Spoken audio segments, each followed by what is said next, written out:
Hello, everyone. Thank you for joining us here today. It's a great rainy day here in the Boston area. I hope that it's nicer weather wherever you are. And we are going to get started right on time. But just before we get started, I will just say I'm Mickey Feldman-Simon. I am the founder of I'm Back at Work, and I'm excited to have Eileen Reed here with us today to talk about simplifying your life, 3 easy game-changing tips. Before we get started, I do want to make sure that everyone can navigate the webinar panel. So thank you, Eileen. So your webinar panel may look like the image on the right where it is all closed up, or the image on the left where it is expanded. And to open and close it, it's very simple. You just click on the orange arrow, and then that will open or close the webinar panel. And you can also drag the webinar panel, move it out of the way if it's obstructing the view of the presentation. And you do that by clicking anywhere at the top of the webinar panel. You click and you drag it away. So if it's in your way, click it aside and open and close it using the orange arrow.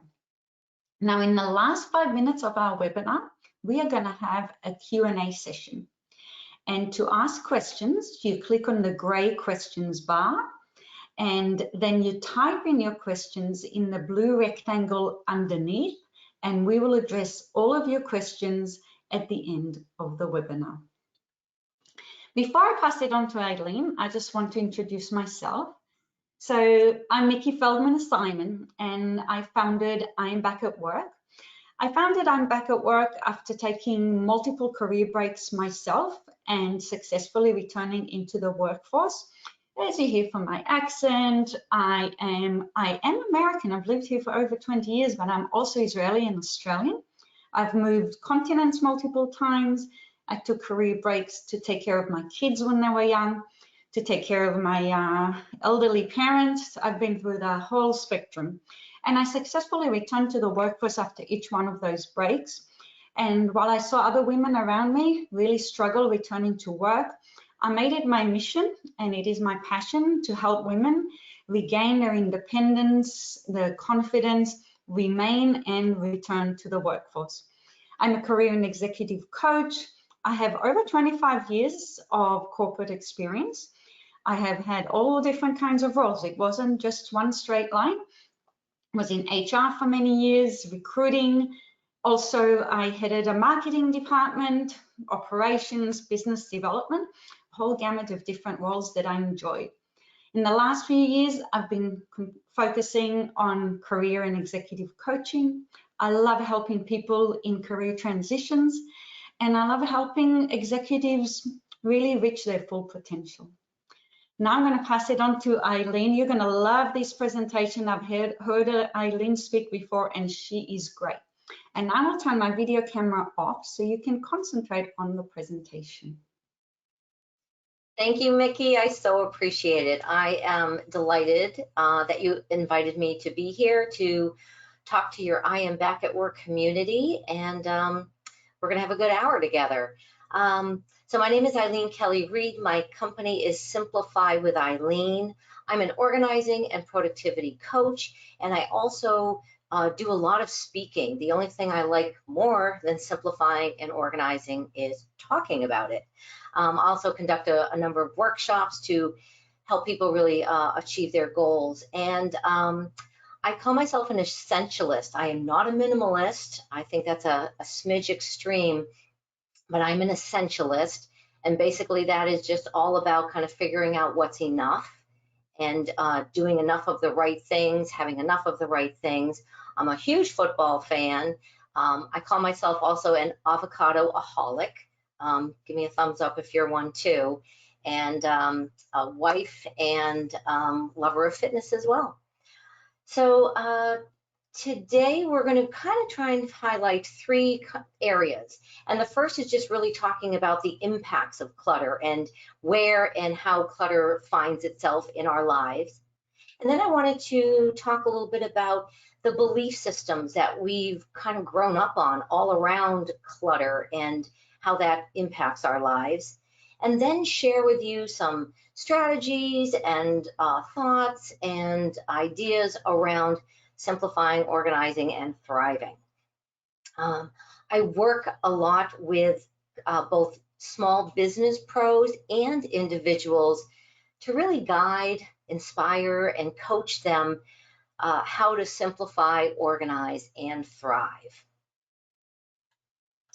And really at the core of it, the work that I do, it's really helping people arrive at the decision for themselves of what is enough, like what in blazes is enough. I guide them to decide what's enough for you, what's enough for your space, for your family, for your business, for your life, what's enough. And that really has come about because over the past 10 years of having my company and working with clients, I have been witness to just how like crushing and stifling and overwhelming, limiting, suffocating life is when we just keep piling on more and more.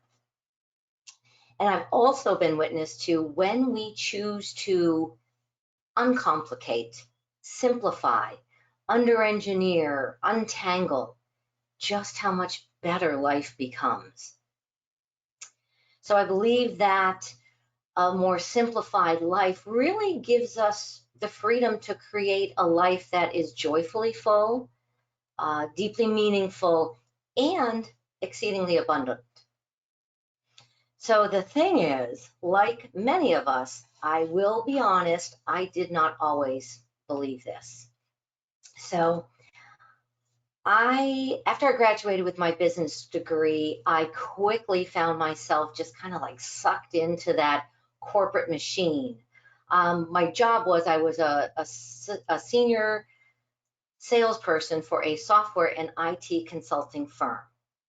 And if any of you are in sales, you know that it's hard. You find yourself in sales always on, always going, always checking the email, taking the call.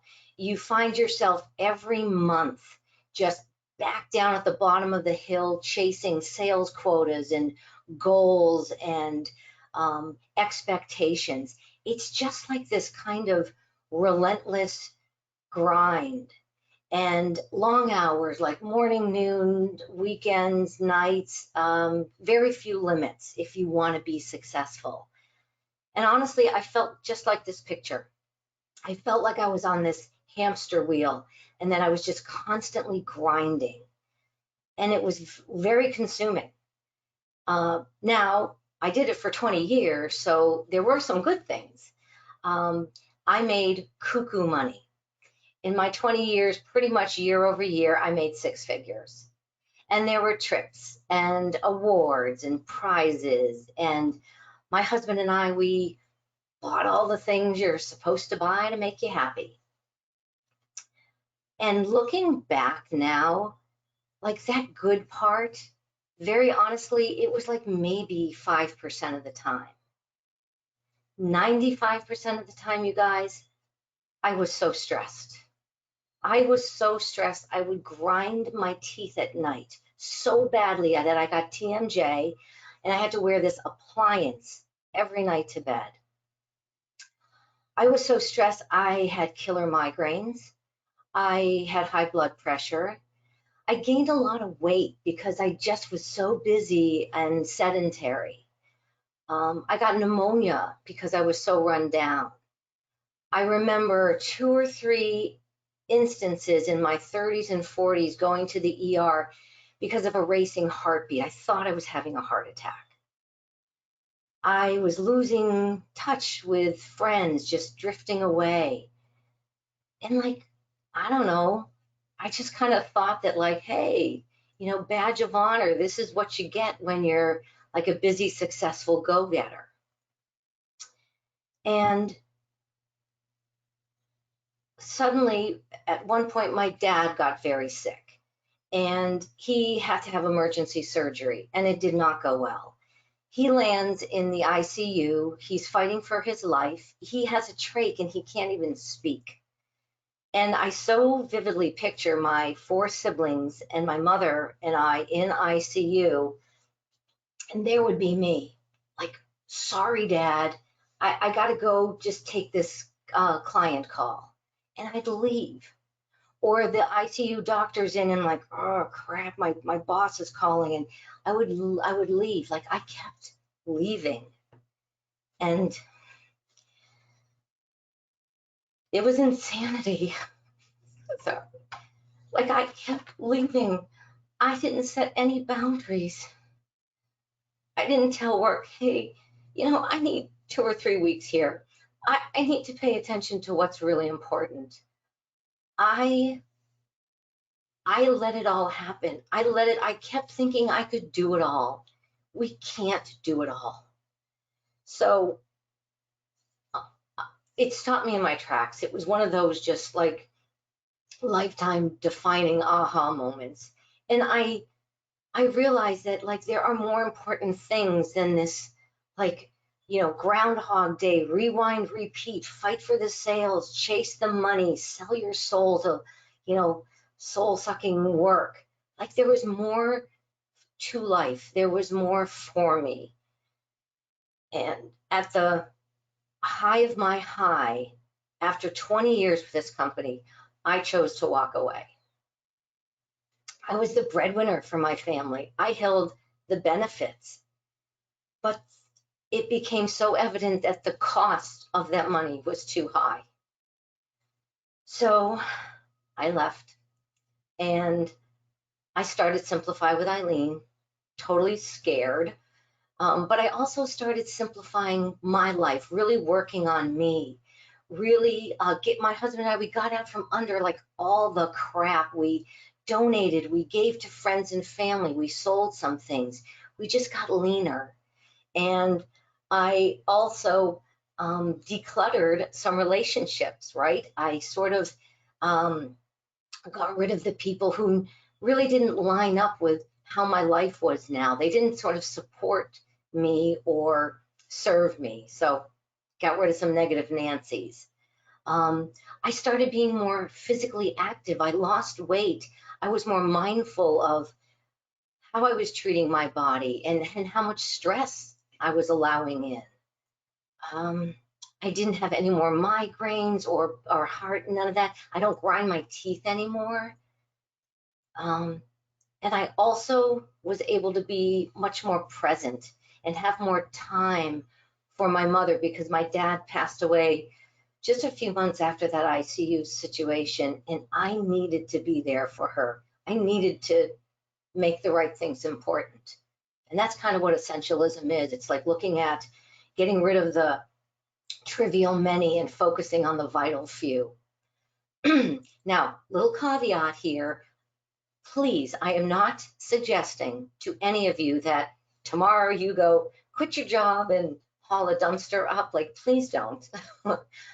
I just wanted to share with you my path, what led me to where I am today, what I've learned along the way.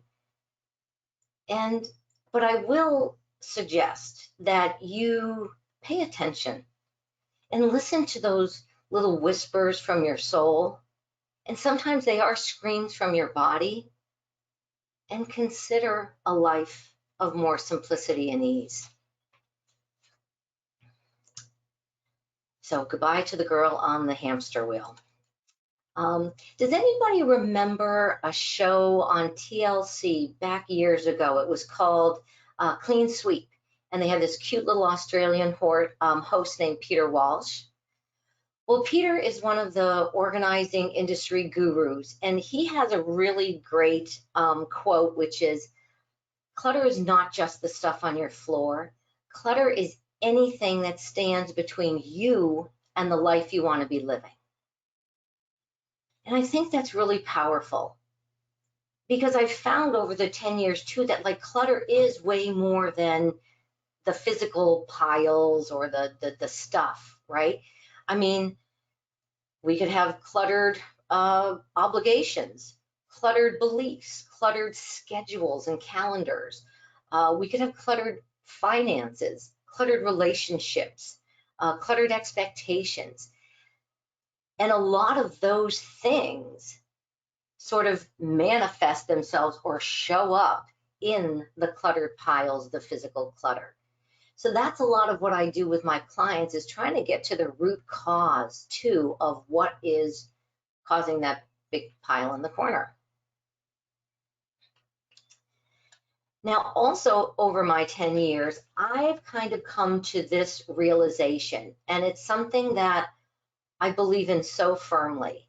And I've really discovered that it is less about organizing.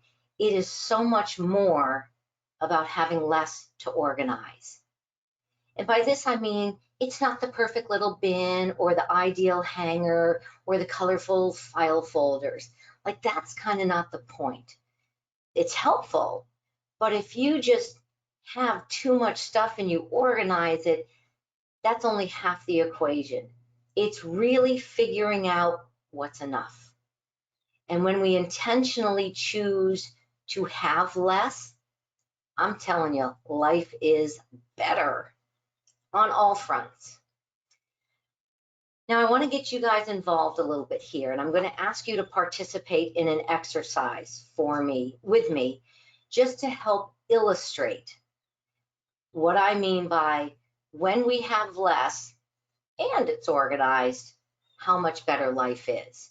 So stay with me. Y'all ready to be a little active in this? Now, I have a series of numbers here.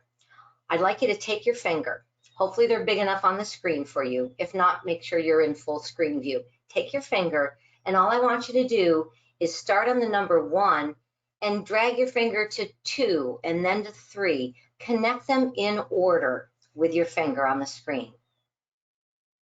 I'll give you just a couple of quick minutes. Have at it, okay?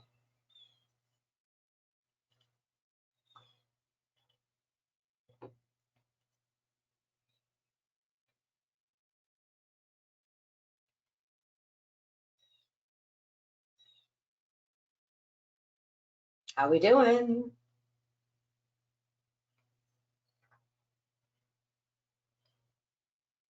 Feel free to share with us in the chat. Just before talking, I only reached number 12. Yeah, exactly. Thanks, Mickey.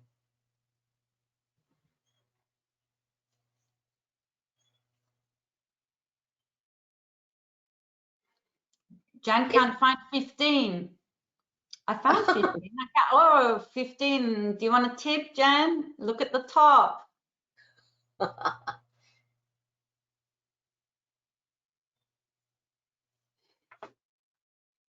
This is work, y'all. This is not easy. Yeah.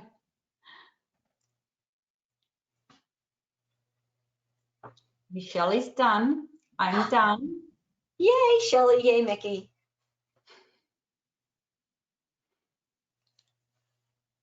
Okay, Jan's done as well. Other people are starting to be done. So I think that. All right, great. Well, let's show you what it looks like. Whoosh. All right.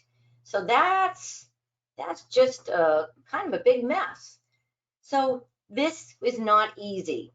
You're hunting, searching, looking, taking time, and then your end result is this. So let's just say maybe this represents your closet. And in the morning, you fling it open and you are looking for your favorite gray sweater, the one that makes you feel real powerful. And you're hunting and foraging and looking over and under, and everything's jammed in. And where is the gray sweater? You can't find it. You look in the other closet, because there's probably another closet too. Can't find the thing. So what happens is you end up stressed. And maybe you end up wearing something else and you kind of walk out of the house not quite as confident because you're not wearing your power gray sweater to the meeting. And maybe you even end up late because you spent 15 minutes hunting for the gray sweater. Like, that makes life hard. So here's what I'm going to invite you to do. I'd like you to do the exact same thing with your finger. Connect 1, 2, 3 in sequence on this new set of numbers on the next screen, okay? You ready? Fingers ready? Give this a try.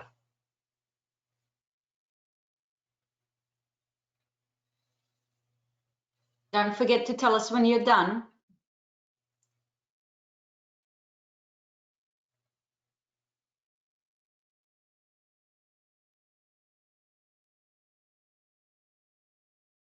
We're already done. Yes. Well done, well done. So now this was the same 25 numbers as the previous screen, but here's the beauty. They're organized. They're not willy-nilly and scattered. They're organized. So makes life easier, right? For instance, if this is again your closet, maybe the top row are all your sweaters. The next row are all your pants. So you start kind of organizing things like with like. It makes that morning search so much easier. You find what you're looking for, you're out the door, you're not late. Now I'm going to invite you to do just one more with me. Same exact thing, new set of numbers, okay? You ready? Oh, that's how it looks, by the way. Yeah, sorry. Here we go. Who's done? Yay. Yeah. All right. So we don't have 25 numbers. Loud and easy a lot is the answers, just so you know, Eileen. What was that again? Sorry, Mickey, one more time. Got a lot of answers now for this last one. Is laugh out loud and easy. Yay. That's right. When we have less and they're organized, like now we're talking game changer. So maybe in your closet you have fewer things. Not only are they organized by type, but maybe like me, maybe you've got them organized by color. So if I'm looking for like an orange shirt, I've only got 2 of them. So I go to my shirt section and orange, and I only have to look for 2 things. Like so much easier. You're more productive. You feel more confident. You're not stressed. Life is better when we have less and it's organized. So another thing that I've kind of discovered in the 10 years, like I've been inside of hundreds and hundreds of my clients, you know, basements, offices, playrooms, closets, garage, living rooms, kitchens, right? And I kind of arrived at like 2 things that hold true. So almost without exception, the first one is my clients do have enough space. And almost without exception, my clients do have too much stuff. So it's really just back to that concept of what's enough, having less, having it organized, life is good. And that's what it looks like. Now here's the rub, because this is our world. We live in a consumer-driven culture, right? We are told to acquire, accumulate. Our culture invites us just to add to what we have. You know, it's like, hey, if 1 is good, 4 is better, 10's even great. We've got all these supersized Walmarts with the monster variety packs or value packs of things. We hear get the greatest and the latest and the greatest. Like I've got an iPhone 8. What? I should really be up like to the 10 plus, right? And you know, buy the latest, the greatest, the newest, the best, the perfect, buy more. That's the world we live in. So it does make it more challenging, not impossible by any means, but more challenging to make those conscious decisions to intentionally live with less. I'd like to share some stats with you, because I always like to have a little kind of extra cred, like it's not just me inventing all this. So a couple of staggering stats for you. So we in the United States consume twice as many material goods today as we did 50 years ago. Now, I don't know about you, but I kind of think that 50 years is a relatively short period of time to double our consumption as a nation. In that same 50 years, the size of the average American home has tripled. Like McMansions, right? You know, bigger, better, yeah. Also, we have, in America, we have more televisions in the average American home than people living there. Now, let's talk about off-site storage. Off-site storage is probably, over the past 4 decades, the fastest growing segment of commercial real estate. Don't you see them just popping up everywhere? Storage, self-storage, store right, store now, like all these things. So here are some stats around that. 1 out of 10 Americans rent off-site storage. Now, of that 1 out of 10, 65% of them have a garage. 47% of them have an attic. 33% of them have a basement. So, like, what does that tell us? I'd like to suggest it tells us that we have more things than our large homes can accommodate. And here's the other thing too. We burn on average 55 minutes a day looking for things we know we own, but we can't find. Like, that's almost an hour a day. That's almost 12 days a year, searching for things. Where's the clicker? Where are my keys? Where's the beach umbrella? Searching for things we know we have, but because we have so much, it's hard to find them. So, how do we get here? I believe that beliefs shape our actions.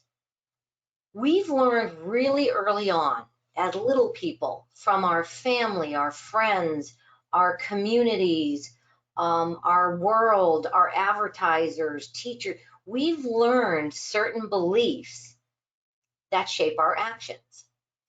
Now, a lot of these beliefs around stuff from our parents and our grandparents' time, like, it made sense for them because they would hold on to things because they didn't have a Costco or Super Walmart in the next town.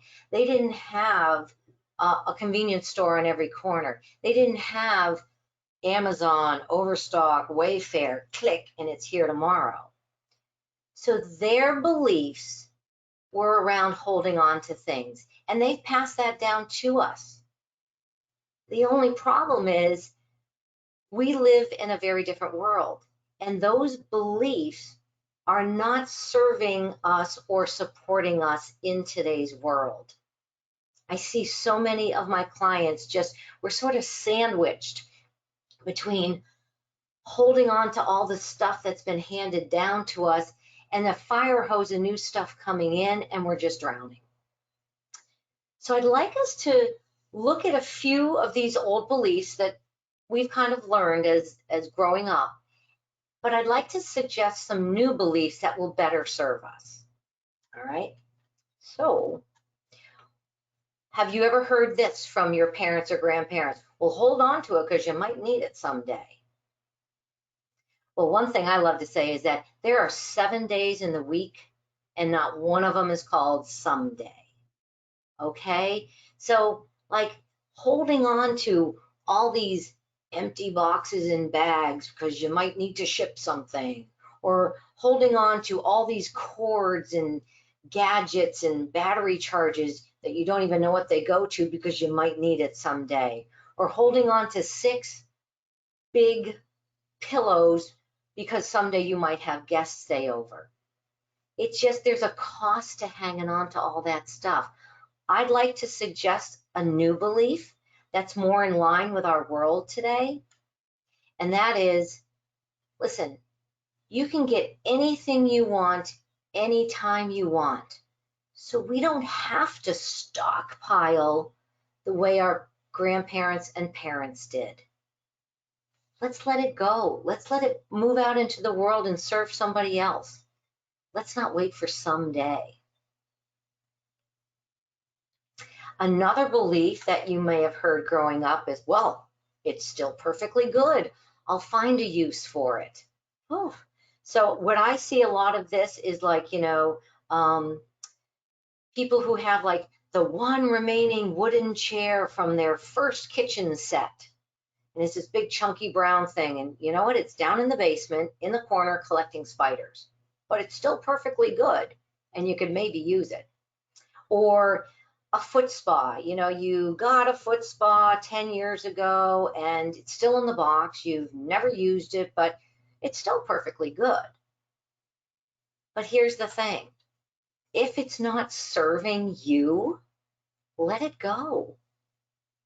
Again, holding on to this stuff that we're not using just really isn't practical. So why not donate it to somebody? Somebody could use that chair. Somebody's just had a fire or just escaped a domestic abuse relationship and they're starting over and they could use that chair and that foot spa. Donate it. It does a heart so good and it gets you out from under the stuff. Another belief, ooh, it's expensive, it costs a lot, I can't throw it out. So where I see this happen a lot is, I don't know, the treadmill that maybe you spent $3,000 on and it's in your room and now it's just become a landing spot for clothes or magazines or something. You're not using it, but it costs a lot. Maybe it's like this fabulous dress you bought, maybe even it still has the tags on it. It costs a lot, you can't part with it.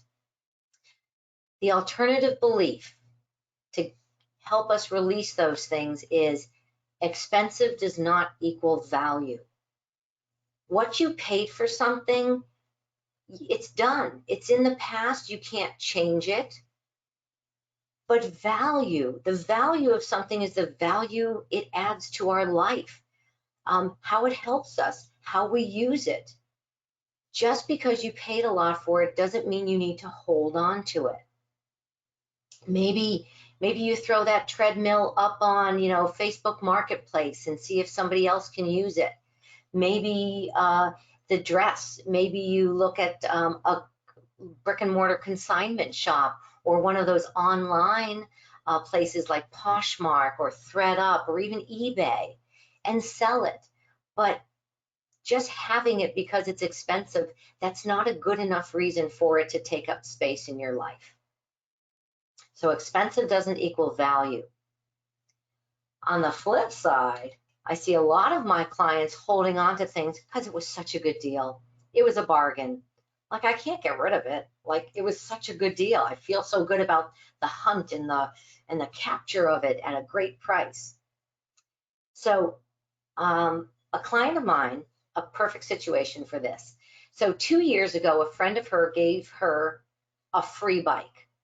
Oh, she had plans of biking on the bike paths on the weekends and like on paper, it was like a great thing, free bike. The thing is 2 years later, she has never sat on the bike.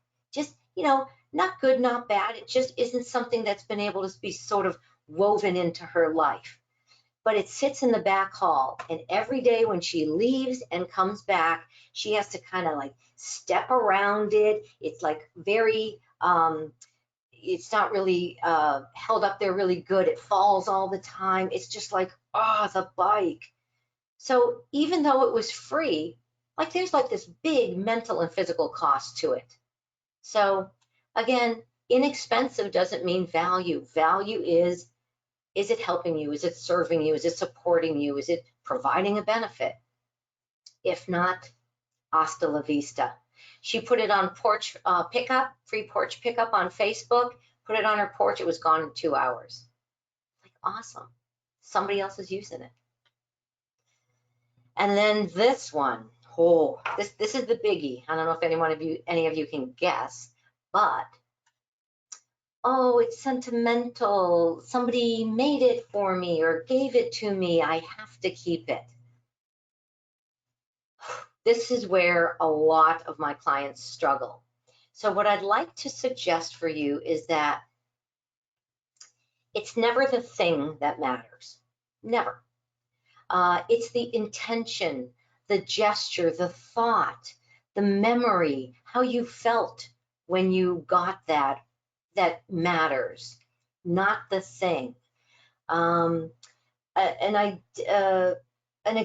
Two examples. Somebody gives you this brown scratchy hat, and like you're so not a brown person, but you know she gave it to you, and you feel like she can't throw it out. I hear my clients say, well, what if she comes over? She'll like want to know where the brown scratchy hat is. No, she won't. So if it's not serving you, you're never going to wear it. It's shoved in the back of the closet. Donate it. Let somebody else wear it who can use it. And then there's the sentimental stuff like Nana made the Afghan. Okay, let's say my Nana made like 25 Afghans. There were so many. What we did as a family is each kid chose one. We have 5, I mentioned earlier, I'm one of 5. Each kid chose one to remember Nana. Now I went a step further because I didn't really want a whole Afghan. So I cut out a piece of it, put it in a frame, and put it up in my house so that I now have Nana there. Nana's not shoved in a box in the basement, like I'm actually enjoying it. So again, the thing doesn't matter. The thing could go away, the thing could catch on fire, the thing could get lost, but the memory, intention, feeling, gesture, that never goes away. So think about trying to adopt some of these beliefs in your life. See about weaving them in and see if it can give you maybe the confidence or the permission to let go of some things that aren't serving you. So another thing I like to talk about are just some keys to simplifying, some things to keep in mind as you go through the process. And like so many things in life, the first one, you know, the why. The why is so much more important than the how. Like keep your why close by. What's your why? We always hear that. But honestly, the why is what will fuel you and keep you committed on the path when sometimes the process can be hard. And I want to share with you like some of the 2 of my clients and their whys of simplifying and organizing and letting go. So Lisa worked full-time in the day. Her husband was a chef. He worked full-time at night. They had 3 little girls. And when they did come together, like there was just constant friction and arguing about the condition of the house and all the stuff and how the girls' playroom, their 3 little girls, there was like a lot of friction around it. So her why was she wanted to bring more harmony into their home.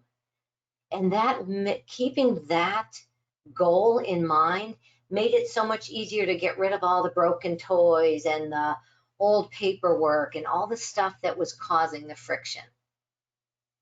And then I had a client, Maureen, who back in the day, Maureen was like an entertainer. She was the one who always had people over her house for all the holidays and barbecues. Like she loved to entertain.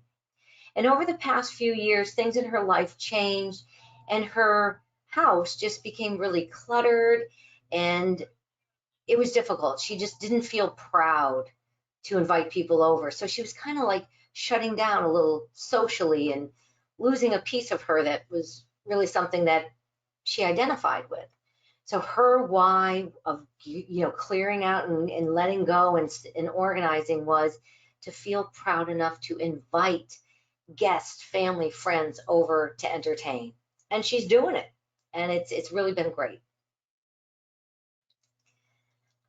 Now, number 2, listen, nobody says you have to get rid of it all. Like, I'm not talking like austerity, minimalism, a monk with a pencil and a table, like less is not nothing.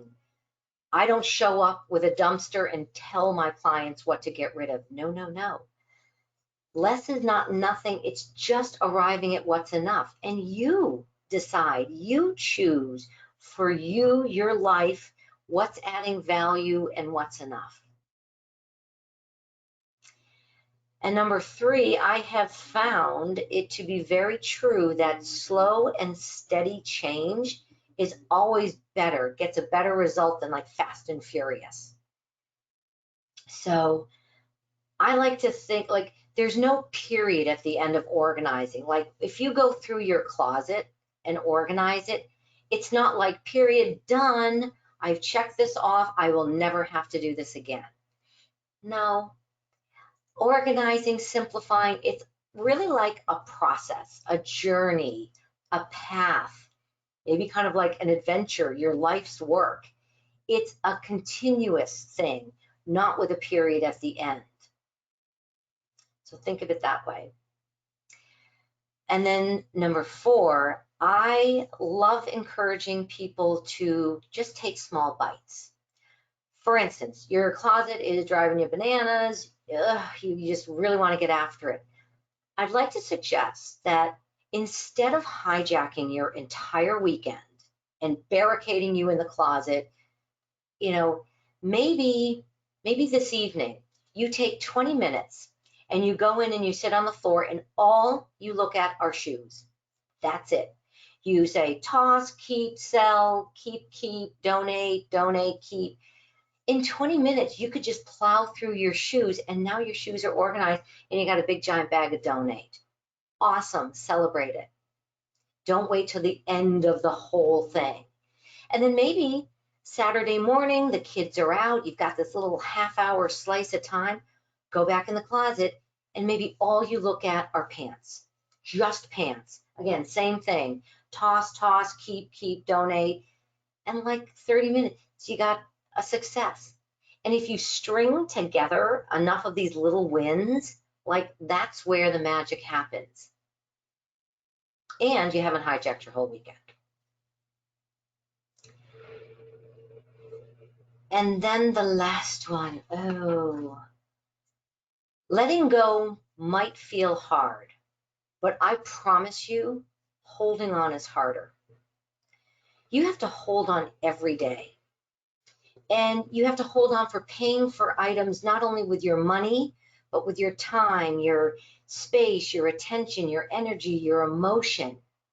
You have to like keep shifting it and moving it, and people are coming over, so you shove and then you unshove, and maybe you go out and buy shelves to have the overflow, and you know, it's just you're always accommodating and working around the stuff.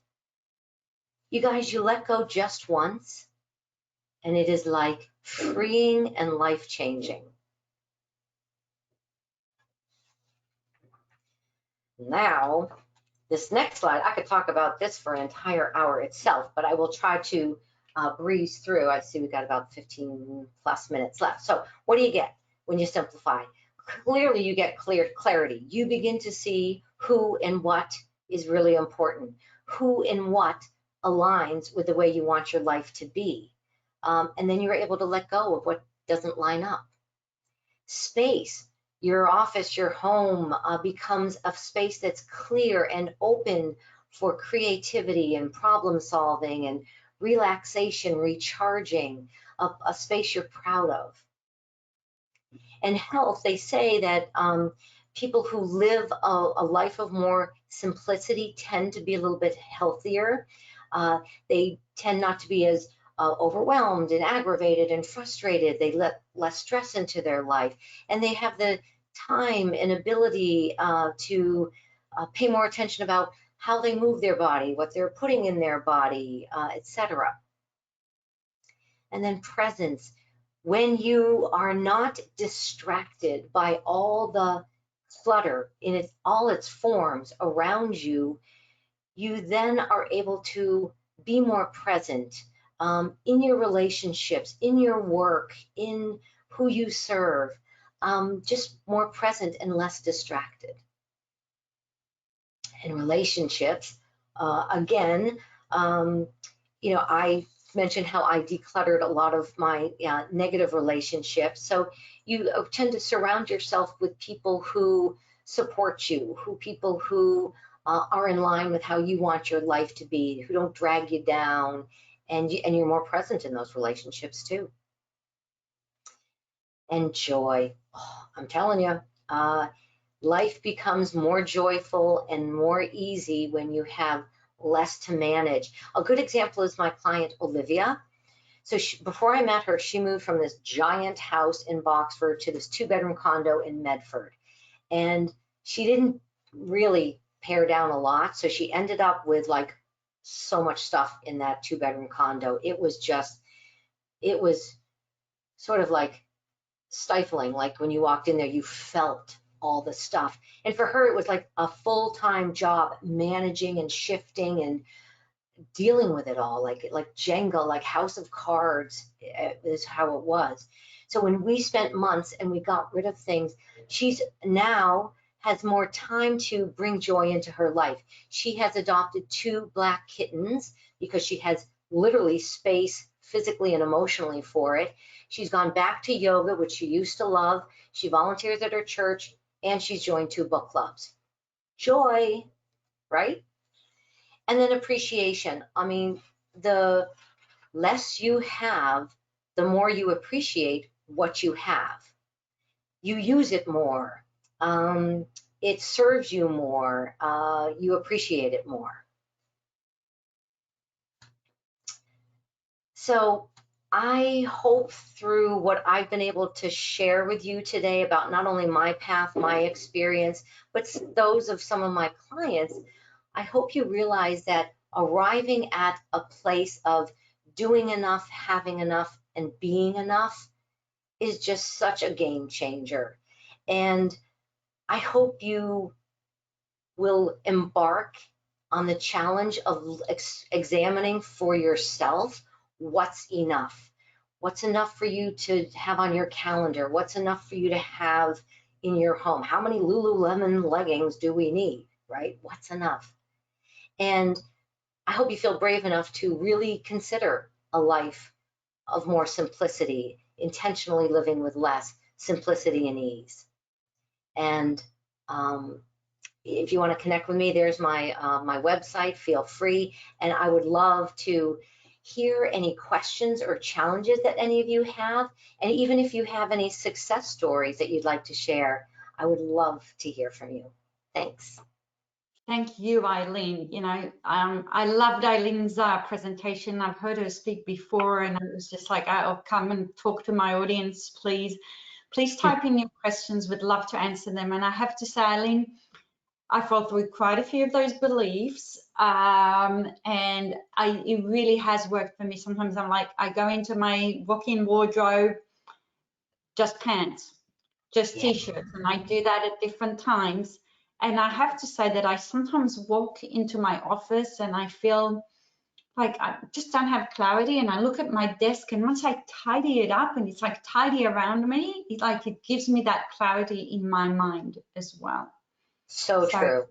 It's like the impact of the outside on our inside is so big. Yeah. So we're loving the exercises, just so you know, some of the things, and we'll wait to hear if there's any more questions to Eileen. Would love to hear if also people are like, what are you going to start with? Share with us. What is going to be the next thing that you're going to do, or what's your biggest takeaway from this discussion? Would love to hear from you. So we'll give people just another moment.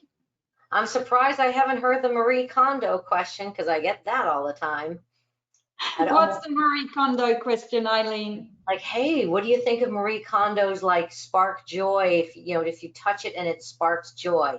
So first of all, I love that Marie Kondo, who has 2 books, The Life-Changing Magic of Tidying Up, and the second book is Spark Joy, and she had a Netflix series.